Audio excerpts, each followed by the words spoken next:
the communities with random digit dialing. Now, how about the communities with informants? Smaller communities can't afford to do any study. These communities, for the most part, account for 15 to 20% of the 6.4 million.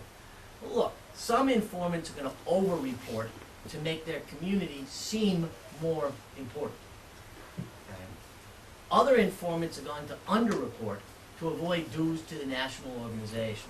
Now that's been eliminated to some extent, but for many years, let's say the Jewish Federation of Pinellas County, which is St. Petersburg, Florida, reported 9,900 Jews.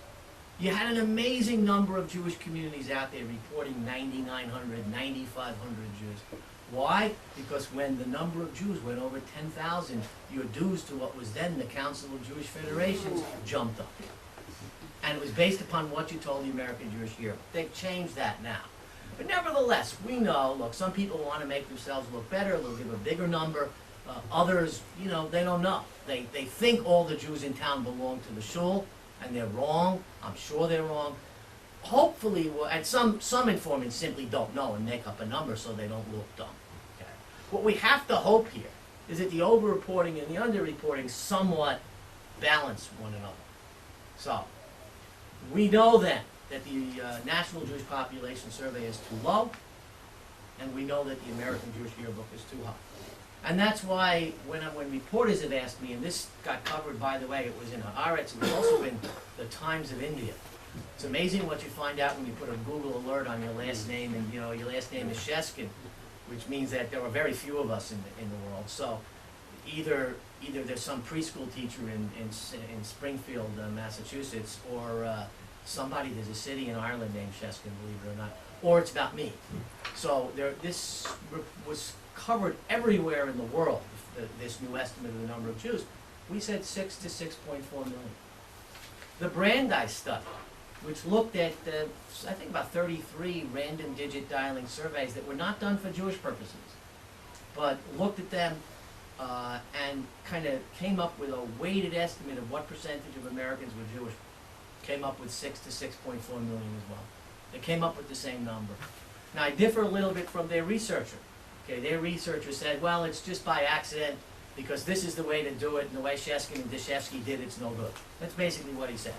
What I say is, isn't it amazing that we use two methods, both of which have clear drawbacks, and we came to the same basic conclusion, that the national study is too low, and that the number of American Jews is somewhere between 6 and 6.4 million.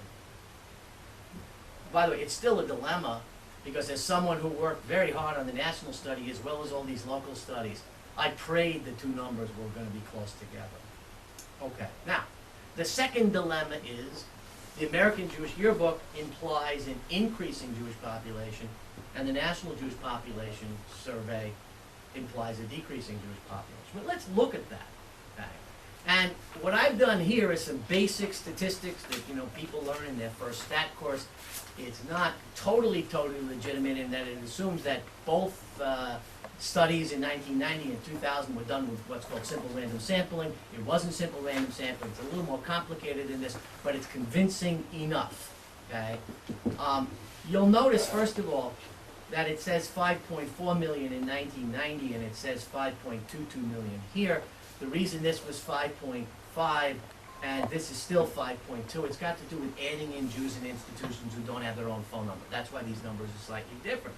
But nevertheless, to look at 5.4 million and 5.22 million and say that the 5.22 million represents a decrease in the number of Jews in households, right? Notice it excludes those in institutions, is not right. Statistically, these are a tie, and so I put normal distributions around them. I put the 95% confidence interval here as 5.2 million to 5.6 million, 5.1 million to 5.4 million. Clearly, we're looking at something that is statistically a tie, and particularly given that the response rates went down significantly between 1990 and 2000, and that 0.1% is 100,000 Jews. To me, this is not convincing evidence that the Jewish population showed a significant decline. Now, there are some other reasons that I'm going to show you in a few minutes to believe that perhaps the Jewish population is declining. But this doesn't prove it. Now, we now have something called the basic ethnic demographic equation. and they're not using any real symbols here, but it still is an equation. Anybody who has a beginning demography course has heard of the basic demographic equation. It says that the population in time 2, let's say in the year 2000, equals the population in time 1, let's say 1990, plus the number of people who were born, minus the number of deaths, plus in-migration, minus out-migration. I'm not using the terms immigration and emigration because they're too easily misheard. So demographers today are tending to use the terms in-migration and out-migration. Now, if you did this for the world, right, it's P2 equals P1 plus births minus deaths. Because so far we don't have very many people migrating away from the earth, and except for a few people in a place called Roswell, we don't have anybody migrating here either, okay? So we don't have to worry about in-migration and out-migration. But when you look, for example, at changes in the population of Israel, you look at the number of people who were born, the number of people who died, the number of Jews you've had make Aliyah, and then the number of Jews that you've had, and others, obviously, leave the country. But the ethnic part of this is that we have two other components. We have conversion in, opting in, we'll call it. Okay. Conversion in means they went through some type of a procedure. Opting in means this is a person who considers themselves Jewish even though they never went through some formal conversion. There are lots of wives, for example, or husbands, they're married to someone who's Jewish. They belong to a synagogue for 20 years. Rabbi in Charlotte, North Carolina, a Reformed synagogue, tells me, you know, when the former president of our synagogue and the former president of our shul recently died, and the husband said she never converted. Okay, and she, you know, we had to do something special to get her into the Jewish cemetery. Okay, so we have people who convert in and opt in.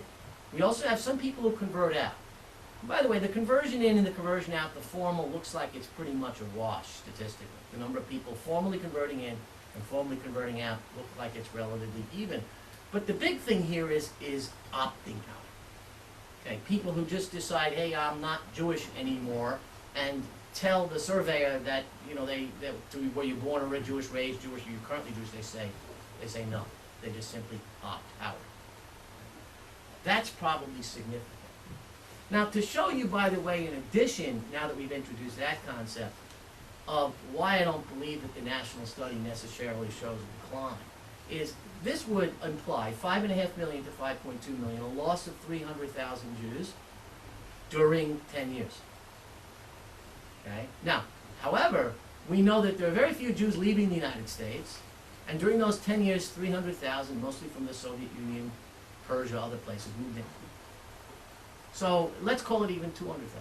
That would be 500,000 Jews lost. Because if we didn't have 200,000 Jews move in, right, we would have lost 500,000. That means that the American Jewish community lost 50,000 Jews in 10 years. That would be a Jewish community a little bit larger than St. Louis every year over 10 years. And when I present it that way to every American audience, they say, it doesn't seem likely. Yes, we have more deaths than births. You'll see that in a little while.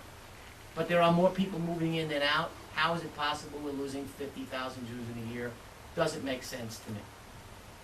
Okay. Conversion out, opting out, right, is probably greater than conversion in, opting in. Is it 50,000 a year? I don't think so. So, relying now on my friend Sergio Della Pergola, who is a very good friend. We happen to differ on a couple of issues here, but he is a very good friend and a good, solid researcher and a great guy. Okay, I'm using his data here. Sergio estimates, based on the National Jewish Population Survey, that there are 50,000 Jews being born each year between 90 and 2000 in the United States. He also estimates that there were 60,000 deaths each year. So that's a loss of 10,000 people each year. However, he also estimates that there was a gain of 5,000 each year due to more people, Jews migrating into the United States than migrating out. That's a loss of 5,000 Jews each year, is what he estimates between 1990 and 2000. Not 50,000, 5,000. And you know what? Given the nature of these statistics, 5,000 is nothing. I mean, it's a wash here. I would estimate clearly it's within the margin of error of all of these data. The conclusion that Arnie and I have settled on to is the U.S. Jewish population increasing or decreasing is it's probably remaining about the same. Deaths are greater than births. Here's the age distribution of American Jews. The males are on the left here, the females are on the right. So the way you read a chart like this is that 2.8% of American Jews are males between the ages of 0 and 4. Okay? 3% are females between the ages of 0 and 4. The median age for American Jews is 39, so half of American Jews are over the age of 39. The percentage elderly is 16%. Americans as a whole are 12% elderly. So American Jews are significantly older. This type of population distribution implies, in fact, a decreasing population. Okay? And there's another thing that I want you to notice as well. Right here, at the ages of 50 to 54, and working your way back to about age 40, right? That's the leading edge of the baby boom. Remember, after World War II and men came back, there was a period of time there from the late, let's say 1946, 47, through about 1962, when there was a burst of births happening in the United States. Both Jews and non-Jews, we call that the baby boom. This is the leading edge of the baby boom. So look at the 50 to 54-year-olds back in the year 2000, this is. These folks are now 55 to 59. Actually, by their now, some of them are going to be 60. So not only are American Jews about 16% elderly, but given the fact that we have some age cohorts or age groups coming up that are larger than the age groups behind them, it does mean that the population is going to get even older and that there is going to be a further excess of deaths over births. Now, the other thing that would suggest a decreasing Jewish population as well is Jewish fertility, which in the national study, the fertility rate was estimated at 1.9. Now, what that means is that for every Jewish woman out there, she's averaging about 1.9 children. Now, you're wondering, you've heard about large Orthodox families in the United States. Well, the Orthodox population is only about 8% of American Jews. Okay? But the fertility rate is 1.9, and not all of those kids by far are being raised as Jews. Okay, maybe 3/4 get raised as Jews. Now, the replacement rate for a population is 2.15 children. So for a population to maintain itself, each family has to have on average 2.15 kids. You're wondering why it's not 2, because a certain percentage will be sterile, a certain percentage will be homosexual, a certain percentage will die before the age of procreation. So that's why families have to average 2.15. Even if all children were being raised as Jewish, it's 1.9. That would indicate a decline as well. Now, if we take a look here at some of the local study results, and I haven't put dates on these. I've just indicated it as an earlier study and a later study, and in this case, all the later studies are 1996 or later. Most of them are since the year 2000. Now, all the way down till we hit Detroit, and these are many major American Jewish communities, we can see increases in Jewish population. For example, San Francisco did a study in 1986 and came up with 119,000 Jews. That study was just redone in the year 2002. It got 209,000 Jews. Washington, 1983, 157,000. Washington, 2003, 216,000. Atlanta, 1996, 77,000. 2005, 120,000. If you look down the list here, you'll see that they're all basically increasing till you get to Baltimore, which is a tie, New York, which is a tie, and then we see Detroit, which was 1989, and then I just redid it in 2005 at 72,000. Miami, which used to have 250,000, is now down to 113,000. That's misleading though, because the growth in South Florida has been in Fort Lauderdale and in Palm Beach, but Miami itself is way, way down. And Philadelphia. And those two studies are 83 and 96. We don't know what's happened in Philadelphia since 1996. The Federation has not done another study. Nevertheless, it's amazing how most of the time when we do a new study, we find that the Jewish population has either remained pretty much the same or it's increased in a significant way. Now, again, some of this increase may be being double counted.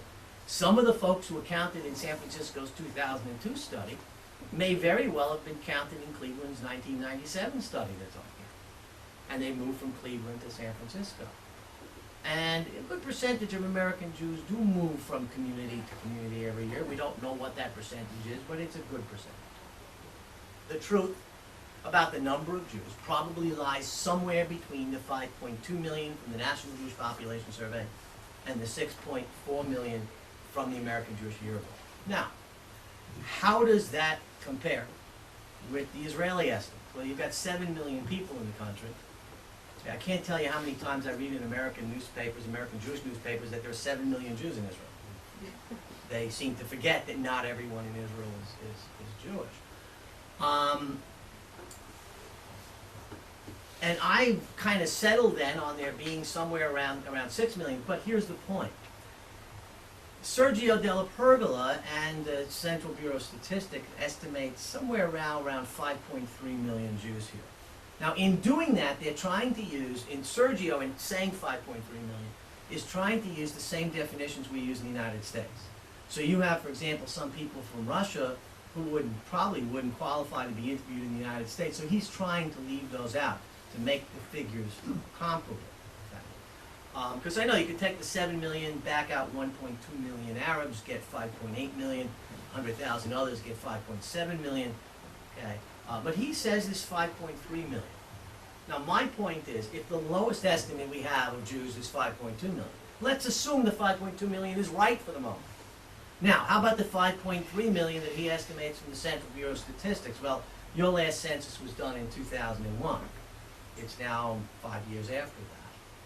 From there, they're using some estimation procedures, aren't they? You know?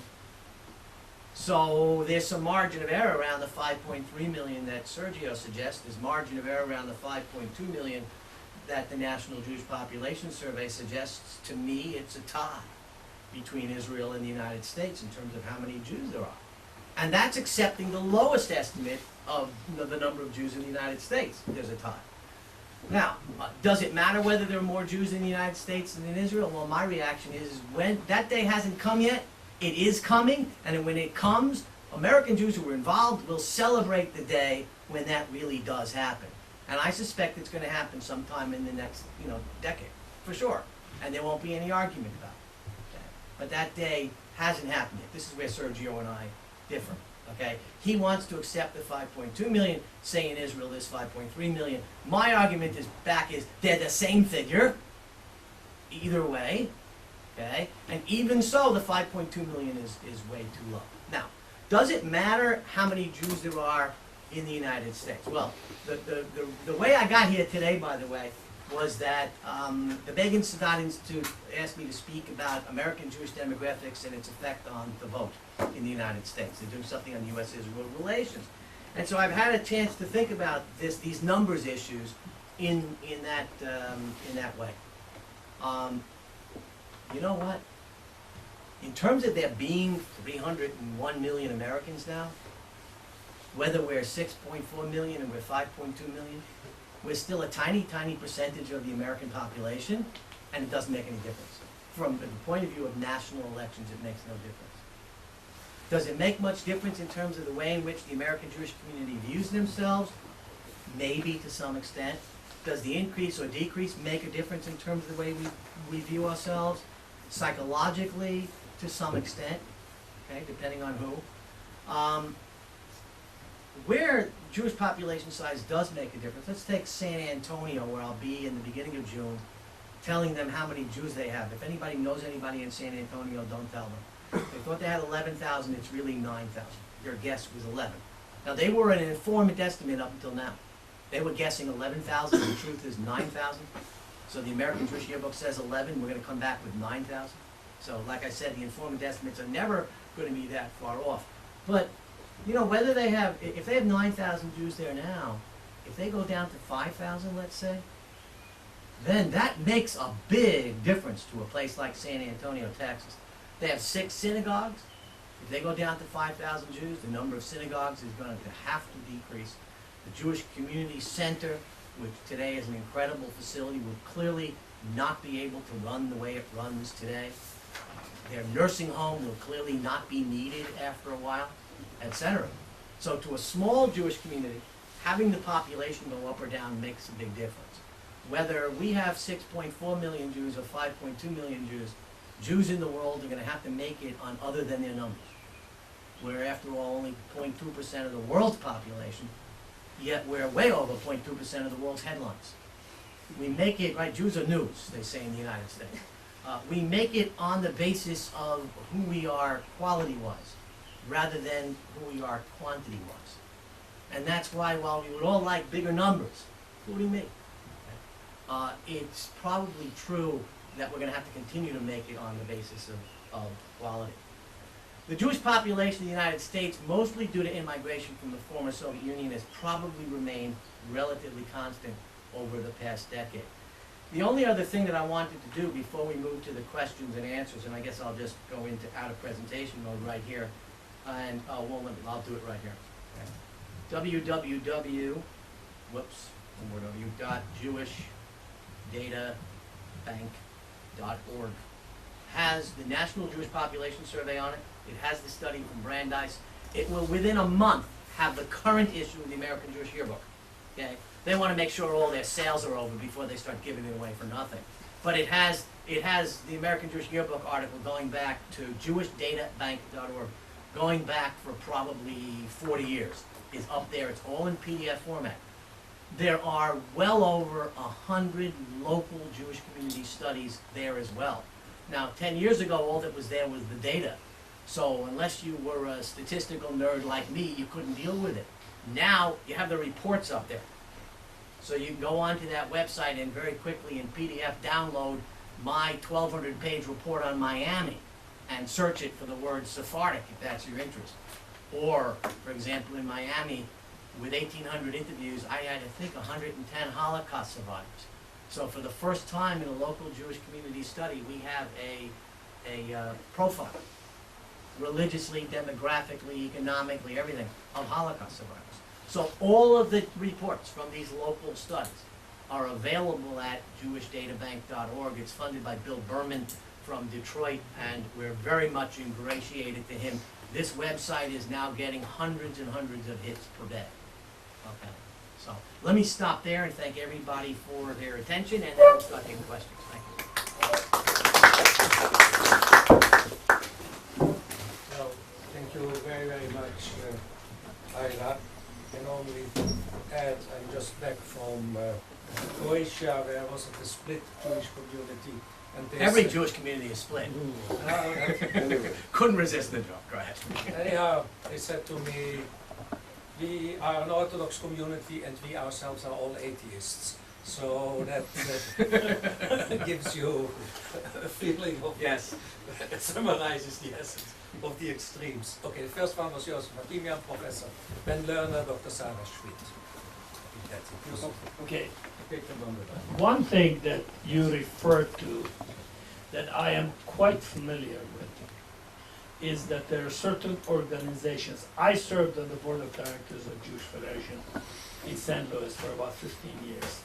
And whenever it came the question of this population study, there were some people who did not want their numbers to be, as they call it, understated, because here you have an organization which with a budget of $3 million, and if you say the population of Jewish population has gone down from 70,000 to 50,000, well, why do you need all that money? How do you cope with that kind of pressure, which to me, from my observation, was really quite common? Yeah. Well, you say when we had 70,000, we didn't have enough money, and when we have 50,000, we still won't have enough money. That's the way you cope with that. But yeah, the reality is that these studies are very, very expensive to do, okay? And that keeps a lot of Jewish communities from doing them and doing them on a regular basis. But when you look at the number of local communities now that have done more than one, when you look at the fact that since the year 2000, I think we've had 27 of these studies. It's been the most fertile period for doing these studies ever. But I know that, because I've made presentations to Federation boards where they're simply considering doing a study. And there are some people who don't want to know. They, they want to be able to do the planning on the basis of their own opinions without knowing the facts on the ground. And I'll give you at least one example, horrible example, of where they made that mistake. The Dallas Federation had done a study like this in 1988. And in 1988, it showed tremendous growth of the Jewish population in the northern parts of Dallas. Okay, they sat on that information. Sometime in 2001, they got the go-ahead to build a new Jewish community center in northern parts of Dallas. They opened it in 2003, and they closed it in 2005. Nobody came. They were planning for 2005 on the basis of information from 1988. We're talking about a facility that ran somewhere between $15 and $20 million to build. Had they spent $200,000 doing a study, they would have known that sometime between 1988 and 2001, perhaps because a Jewish community center wasn't built there when it was needed, when the population was increasing, when the households with little kids were moving in, apparently those trends reversed themselves and they didn't know. So the way in which you counter these is when I get in front of a group and talk about Jewish demographics, I don't show them any of these slides. I show them hundreds of slides, 150 slides maybe, from other Jewish communities, and I say, here was the finding in York, Pennsylvania, where they saved themselves $800,000 on classrooms. Here was the finding in Westport, Connecticut, when we discovered that this Jewish newspaper that they spend $75,000 a year producing is only being read by 16% of the community. Okay? And I go through example after example of how these studies have the results don't just sit on a shelf. These studies, I mean, that's a whole different lecture. If I come back again, I could give you a lecture on local Jewish community studies and the way in which the information has been used. But when I get done, I just convinced the folks in Lehigh Valley, Pennsylvania, which is Allentown, Bethlehem, a little north of Philadelphia. They just voted to do the study. They had me there twice. And what I did was go through example after example with them of where these studies have been done. And yes, they're expensive, but when you do your planning without knowing, you're much more likely to make mistakes. You can spend your dollars much more wisely if you know than if you don't know. So that's the way I get around that. But when I was sitting in San Antonio to answer your question, there was a woman there from Tulsa, Oklahoma.